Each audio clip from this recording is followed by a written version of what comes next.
nak raya pahala jabut luar biasa. Huduru majlis alim afdalun min salatin alfin rakaat. Hadir ba'bud lebih raya pahala bak sembahyang sunat 1000 rakaat. Umi sembahyang sunat 1000 rakaat ni. Beklaan 1000 tarawih 20 payah lum ke kuimu. Ya bukan, tapi ni buat inoi balai. Walau hana nebak kitab, walau hana tulis apa yang abu muda, walau hana tumanya, na walau sahabat tu, walau dengur. Pahala merupakan lebih bak sembahyang sunat 1000 rakaat. Abu semua buat jamaah semua. Bismillahirrahmanirrahim. Bermula ini itu bab taharah. Tanya orangnya tambut masalah suci. Ilikop lagi tu.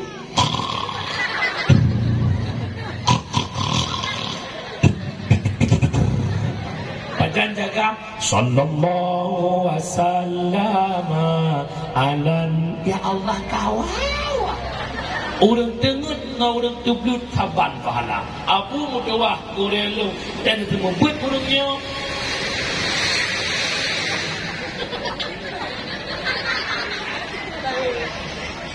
Kita hidup di negeri orang. Jangan Allah. Dia sopan begini, guys. Pakai apa? Engkau kali lain. Pada mana? Orang kata apa?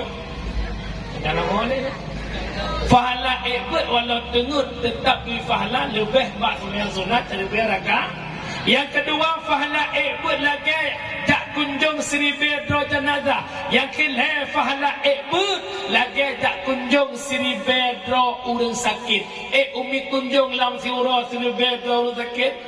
Tekedi mutu nebah sedekah. Paling tu tidak dro 20 ri. Punya 1000 dro 20 ju. Teman ikut nak payah bapeng 20 juta. Pada uji